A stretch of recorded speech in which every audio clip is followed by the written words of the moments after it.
Generation है, there is always a war between mind and heart, and sometimes you know कि ये गलत है, बट फिर वही अंदर से आता है कि नहीं यार कर लेना चाहिए.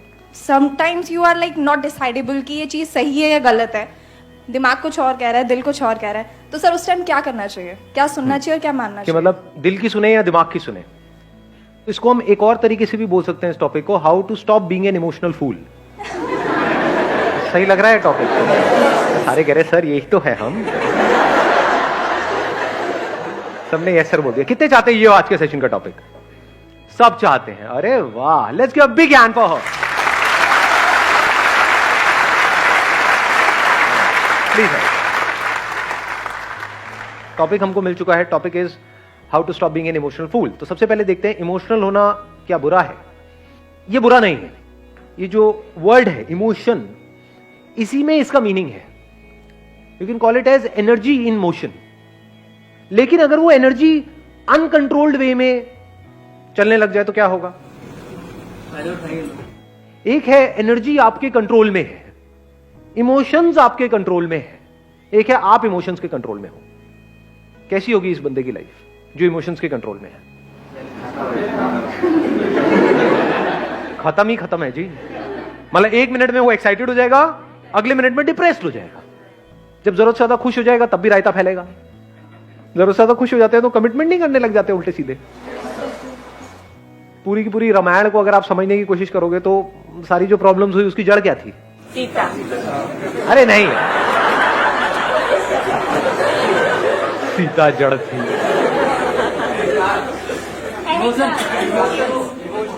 कहां से खेल सारा शुरू हुआ था? वचन क्यों दिया था? तो रामलीला शुरू होने वाली है ऐसा लग रहा है. एक हनुमान भी आएगा थोड़ी देर में. यहाँ से ये दिख रही है ऊपर से रॉड. हनुमान जी आएंगे, लंका उनका जलाएंगे, करेंगे. देखते हैं क्या होता है. हाँ, नहीं समझने की कोशिश करते हैं क्या हुआ था. केकई से बहुत खुश हो गए थे दशरथ जी को. उन्होंने उनको वचन दिया था कि जब भी आप मांगोगे वो हम देंगे. तो पूरी की पूरी रामायण की जड़ क्या है? नहीं, कैकई नहीं. कभी सीता, कभी कैकई. अबे पागल हो क्या? रुको. दशरथ जी जरूरत से ज्यादा खुश हो गए थे, इमोशनल हो गए थे, और जरूरत से ज्यादा खुश होने के बाद में उन्होंने उसको कुछ ऐसा कह दिया जिसके बाद में ये पूरी की पूरी रामायण शुरू हुई. तो हमारी भी जिंदगी की रामायण ऐसी ही शुरू होती है. जरूरत से ज्यादा खुश हो जाते हैं और किसी को कमिट नहीं करना चाहिए, कमिट कर दिया, उसके बाद वो फुद्दू घर के चक्कर लगा रहा है. उसके बाद रो रही, मैंने क्या कर दिया, थोड़ी जल्दी कर दी. फिर हमारी जिंदगी की रामायण शुरू होती है. ये रिलेट कर पा रहे हो इन सब बातों से? जरूरत से ज्यादा इमोशनल होकर के एक डिसीजन ले लिया अपने करियर का बहुत बड़ा, उसके बाद में रो रहे हैं बैठे बैठे पूरी लाइफ के लिए. ये मैंने क्या कर दिया. थोड़ा सोच समझ के नहीं कर सकता था, सोच समझ के नहीं कर सकती थी. ऐसा होता है लाइफ में? नहीं होता. कुछ गिने चुने बड़े डिसीजन हैं लाइफ में. और क्या है, एक रिलेशनशिप से रिलेटेड है, एक करियर से रिलेटेड है. ये दोनों ही डिसीजन सोच समझ करके प्रॉपरली लेने चाहिए या एकदम से इमोशनल होकर के लेने चाहिए? इमोशंस जो होते हैं ना, अब वो जनरेट कैसे होते हैं? हैपनिंग. यू आर सेइंग कि कुछ होता है हमारी लाइफ में, कोई इवेंट होता है, वहां से इमोशंस ट्रिगर होते हैं. तो इवेंट्स तो अनलिमिटेड होते हैं, हर एक पे इमोशंस ट्रिगर होते हैं. आपकी लाइफ में कितना कुछ होता है सुबह से रात तक? बहुत कुछ होता है. क्या हर जगह पे एक्साइटेड हो जाते हो, हर जगह पे डिप्रेस्ड हो जाते हो, या कभी होते हो कभी नहीं होते हो? तो उसका कॉज बाहर है या आपके अंदर है? इसको आराम से समझना. यही हमारी सबकी गलतफहमी है. हम सोचते हैं इमोशंस बाहर से जनरेट होते हैं, बाहर से नहीं होते.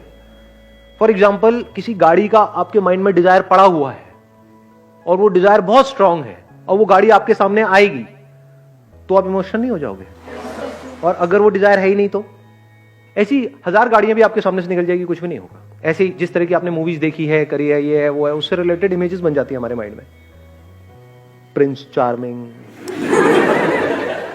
एकदम से वो सामने आता है तो क्या होता है? दिमाग काम करना बंद नहीं कर देता है.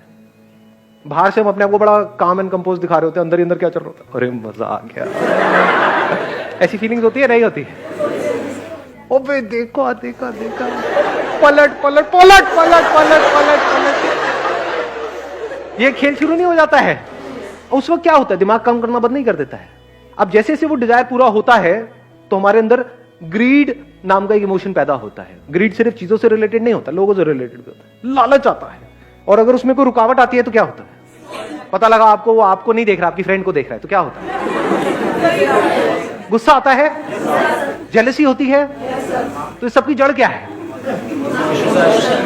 उनके इमोशंस उनके ऊपर हावी हो जाते हैं। अब इस डिजायर की प्रॉब्लम समझ पा रहे हो? क्योंकि ये डिजायर्स, मजे की बात क्या है, हम सबके अंदर बन जाते हैं, आपने बनाए नहीं है। ऐसी गलतफहमी होती है आपको कि मैंने चूज किए हैं। चूज नहीं किए हैं। जैसी आपकी अपब्रिंगिंग है, जैसा फैमिली बैकग्राउंड है, जैसा फ्रेंड सर्कल है, जो सुबह से रात तक आप देखते रहते हो, जिस तरह की एड्स देखते हो, जिस तरह की मूवीज देखते हो, जिस तरह के सीरियल्स देखते हो, उसके हिसाब से डिजायर्स बनने लग जाते हैं, जो हो सकता है शॉर्ट टर्म में तो आपके लिए अच्छे हैं, लेकिन लॉन्ग टर्म में आपकी धज्जियां उड़ाने वाले हैं। तो क्या हो अगर ये जो डिजायर्स हैं, इसको आप खुद चूज करो, खुद प्लांट करो, जैसे एक सीड नहीं है। क्योंकि हो सकता है वो जो डिजायर्स पड़े हुए हैं वो कैक्टस के जैसे हैं कि वहां मरना ही मरना है। क्योंकि डिजायर्स आपको लगता है, अब ये बहुत बड़ी गलतफहमी है, इसको देखने के लिए थोड़ी सी समझ चाहिए, कि आपको लगता है कि हम खुद चूज करते हैं अपने डिजायर्स। आप नहीं करते हो। मार्केटिंग की पूरी एक दुनिया है। जिन लोगों का इंटरेस्ट है आपको जो चीज बेचने में, आपको पता भी नहीं लगेगा कैसे वो उससे रिलेटेड डिजायर्स आपके अंदर प्लांट करते चले जाएंगे, डायरेक्टली या इनडायरेक्टली। एड्स को लेके क्या करते हैं? सबको अपनी पड़ी है जी, एज सिंपल एज दैट। लोग क्यों करते हैं? मतलब लोग कचरा भी बेचने के लिए क्यों तैयार है? चलो कोई आदमी गरीब है तो उसका तो फिर भी समझ आता है कि वो अपनी फैमिली के लिए, किसी के लिए कर रहा है। अरे वो लोग जिनके बैंक अकाउंट में करोड़ों रुपए पड़े हैं, सो कॉल्ड सेलिब्रिटीज, क्या वो झूठ नहीं बोलते हैं आकर के? क्या वो जिन भी चीजों की ऐड कर रहे हैं वो खुद खाते पीते हैं? लेकिन ऐड तो करते हैं। क्यों करते हैं? पैसा दो, कुछ भी बुलवा लो। बट पैसा तो उनके पास में है, फिर क्यों करते हैं? लालच है जी। फॉर एग्जाम्पल, आपको क्रिकेट का शौक है, तो आपका कोई आइडल है, उसने आकर के बोल दिया कि ये खाओ, चाहे वो उसको हाथ भी ना लगाए खुद, ना अपने बच्चों को खिलाए, ना अपनी बीवी को, किसी को ना खिलाए, लेकिन अगर उसने आकर के बोल दिया कि ये खाओ, तो क्या होगा? आपका दिमाग वहां पर बीच में आएगा। ये इमोशंस आपके ऊपर हावी हो चुके हैं। अभी मैं एक स्कूल में गया था सेशन करने के लिए, एक गवर्नमेंट स्कूल था, 6th-7th के बच्चे थे। सेशन करा मैंने, उसके बाद में लंच ब्रेक में उनके साथ में बैठा, खाना वाना खा रहा था। उसमें से एक बच्चा आया, आकर के कोई चीज मेरे को दी, सर ये खाओ बहुत बढ़िया है। मैंने कहा ये सब मैं नहीं खाता। कहते लेकिन सर ये तो बहुत बढ़िया है। मैंने कहा तुम्हें किसने कहा बढ़िया है? कहते सर उन्होंने कहा है। मैंने कहा उन्होंने, वो तुमसे मिले थे? नहीं सर मिले नहीं थे, उन्होंने टीवी में कहा है। उसके बाद मुझे करीब 1 घंटा लगा उस बच्चे को बैठ करके समझाने में कि वो तुझे झूठ बोल रहे हैं।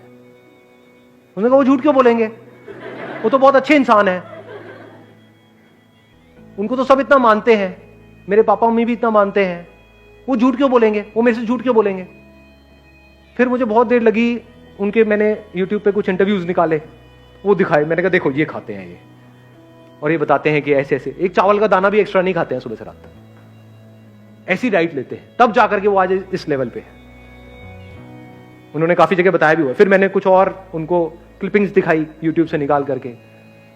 एक एक्ट्रेस है जो तरह तरह की एड्स करती है, अगेन नाम नहीं लूंगा, अगेन, तो उसकी एक क्लिपिंग दिखाई जहां पर एक टेलीविजन शो में वो गई थी, वहां पर गलती से उसकी चाय में किसी ने चीनी डाल दी, चाय में या कॉफी में, मेरे को क्या पता।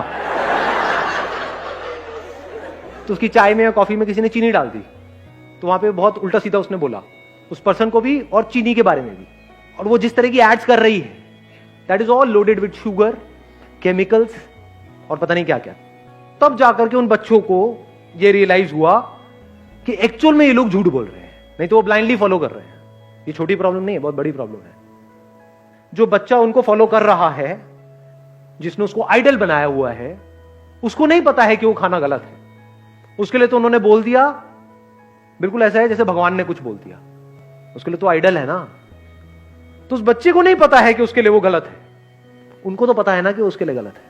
सर लेकिन बोलते हैं कि आप जितना गलत, मतलब माइक देना एक मिनट, सर मतलब अगर काम करते हैं, अगर हमसे कोई गलती हो जाती है तो कहते हैं ना कि आप गलती से ही सीखोगे, अगर आप सारी चीज़ें सही करते जाओगे तो आप सीखोगे कैसे। तो जैसे हम लोग भी बहुत सारी गलतियां करते हैं तो उससे हमें सीख मिल जाती है कि अच्छा हमें एक बार धोखा मिल गया तो हम दोबारा ये चीज़ नहीं करेंगे। तो सर हमें गलतियां करते रहना चाहिए, मतलब हाँ ऐसे सीखते रहना चाहिए। तो ये क्या मतलब सर? अब होता क्या है, मेरे अलग अलग सेशंस में आप अलग अलग बातें सुनोगे, अंदर अंदर सबकी खिचड़ी बनती चली जाएगी। क्योंकि एक सेशन में मैं बोलूंगा कि हम अपनी गलतियों से ही सीखते हैं, जिसने गलती नहीं करी उसने क्या किया। इसका मतलब ये थोड़ी कि हम गलतियां ही करते रहें। देखो, समझदार कौन है? जो बार बार गलती करे और फिर भी उससे ना सीखे, वो समझदार है। या बेवकूफ है, या महाबेवकूफ है? महाबेवकूफ। एक ही गलती को 10 बार करे। दूसरा बंदा जिसने गलती करी उससे सीख लिया, उसको समझदार कहेंगे या बेवकूफ कहेंगे? समझदार है। तीसरा बंदा जो गलती करने से पहले ही औरों की गलतियों से सीख जाए और वो गलती करे ही ना, वो वाली गलती ना करे, वो उसको क्या कहोगे? महाबेवकूफ या महासमझदार? महासमझदार। गलतियां दो तरह की होती है। एक है छोटी मोटी गलती कि आप गए यहां से, ध्यान कहीं और था, अंदर ख्यालों में खोए हुए थे, कहीं टक्कर हो गई टड़क करके ऐसे, मतलब, और थोड़ी सी लग गई चोट, 5-7 दिन के लिए दर्द हो रहा है। लेकिन ये भी तो हो सकता है कि वो गलती अगर आपने कहीं मेन रोड पे, सड़क पे करी और टक्कर हुई किसी ट्रक से, तो अब क्या सीखोगे वहां पर? सीखने के लिए रह क्या जाएगा? समझ गए ना? गलतियां दो तरह की है। एक छोटी मोटी गलती है, बड़ी गलती है। तो बड़ी गलती किससे कनेक्टेड है? बड़े डिजायर से कनेक्टेड है। जितने ज्यादा डिजायर होंगे उतना ही फड़फड़ाए हुए होंगे। मैं ये सब जो भी बोल रहा हूं अपनी लाइफ के पूरे एक्सपीरियंस के बेस पे आपसे बोल रहा हूं। तो अगर आप महासमझदार हो तो मेरी बातों से ही सीख लोगे, महाबेवकूफ हो तो कभी नहीं सीखोगे। समझ गए? मैं लाइफ में कई जगह पे फंसा हूं। क्यों फंसा हूं? क्योंकि अंदर एक डिजायर को पनपता रहा कि मुझे ये चाहिए, ये चाहिए, ये चाहिए, ये चाहिए, ये चाहिए। जो वो चीज, वो जो अपॉर्चुनिटी है मेरे सामने आई, तो दिमाग ने काम करना बंद कर दिया, इमोशनल होकर के कोई डिसीजन ले लिया, उसके बाद में भुगतता रहा अगले 5-10 साल तक। ऐसा लाइफ में होता है? नहीं होता है। तो मैं दिल से क्या चाहता हूं कि आपके साथ ऐसा ना हो। तो अगर ये सीख जाओ तो बच जाओगे। अब ऐसा नहीं होता है मेरे साथ में। क्यों नहीं होता है? अंदर कोई डिजायर ही नहीं, no desire of any kind. लेकिन एनर्जी की कोई कमी है? तो ऐसा क्यों हो रहा है? लगाओ थोड़ा सा दिमाग। राइट डिजायर प्लांट किया हुआ है। हाँ, राइट डिजायर प्लांट किया। राइट डिजायर प्लांट किया हुआ है अपने अंदर। अभी राइट डिजायर क्या है और रॉन्ग डिजायर क्या है? आराम से समझ लेना, आराम से, ठंडे दिमाग से। कुछ भी पाने का डिजायर, ये रॉन्ग डिजायर है। अपने आप को कैपेबल बनाने का डिजायर, अपनी कैपेबिलिटीज को बढ़ाने का डिजायर, अपना जो हाईएस्ट पोटेंशियल है उसको अचीव करने का डिजायर। यानी अगर आप एक क्रिकेटर हो तो आपका डिजायर क्या है? क्रिकेट में मुझे एक्स्ट्रा ऑर्डिनरी बनना है, चीजें इकट्ठी नहीं करनी है। चीजें तो उसके पास भी आएंगी लेकिन एटलीस्ट उसका माइंड उसके कंट्रोल में होगा। अब वो चूज करेगा कि मैं कौन सी ऐड करूं और कौन सी ना करूं। फॉर एग्जाम्पल, गाड़ी की है, बाइक की है, इंश्योरेंस की है, ये सारी जो एड्स हैं, इसको करने में कोई बुराई नहीं है। किसी की लाइफ थोड़ी ना खराब हो रही है। अच्छा, खाने पीने की चीज है, कौन देखने वाला है इस ऐड को? कुछ बच्चे देखने वाले हैं जो मुझे ब्लाइंडली फॉलो करते हैं, तो मैं ये ऐड नहीं करूंगा। और इसकी जगह मैं क्या करूंगा? अपने सारे इंटरव्यूज में बोलूंगा कि ये खाना सही है, ये खाना गलत है, ताकि एटलीस्ट मेरी वजह से किसी का अच्छा नहीं हो रहा तो किसी का बुरा ना हो, नंबर 1। और अगर मेरी वजह से किसी का अच्छा हो जाए तो उससे अच्छा कुछ हो ही नहीं सकता। ऐसी थिंकिंग कहां से आ सकती है? किसके माइंड में आ सकती है ऐसी थिंकिंग? जिसकी लाइफ का गोल हो कि मुझे खिलाड़ी बनना है, ना कि भिखारी बनना है। ये जो आपका पाने का डिजायर है, ये आपको भिखारी बनाता है। बड़ा आदमी, छोटा आदमी, ये सब क्या है? जाने अनजाने अगर ये डिजायर आपके अंदर प्लांट नहीं हो रहे हैं। घर में डायलॉग सुने नहीं सुने हैं? वो बहुत बड़ा आदमी है। बड़ा आदमी मतलब क्या? 8 फुट का है, 10 फुट का है? कौन है बड़ा आदमी? मतलब क्या? पैसा है और क्या? तो बड़ा आदमी मतलब जिसके पास पैसा बड़ा है। क्या वो एक्चुअल में बड़ा है? या हो सकता है उसकी सोच 2 कौड़ी की हो। तो सोच की क्या वैल्यू है हमारी सोसाइटी में? अंदर से बंदा कैसा है, उसकी क्या वैल्यू है? 0। तो जिसकी वैल्यू 0 है, एक्चुअल में वही लाइफ के लिए सबसे इंपॉर्टेंट है। क्योंकि अगर आपकी सोच सही तो आपकी लाइफ सही, आपकी लाइफ सही तो आपके आसपास वाले लोगों की लाइफ सही। Somebody who is peaceful from within, absolutely calm within, वही तो किसी और इंसान के जब कांटेक्ट में आएगा तो उसके साथ में कुछ अच्छा कर सकता है। जिसके अंदर पहले ही भूचाल है, मतलब बवंडर चल रहा है, वो जब भी किसी के कांटेक्ट में आएगा वो एक ही बात सोच रहा होगा, मैं इसको कैसे यूज करूं अपना वो पूरा करने के लिए।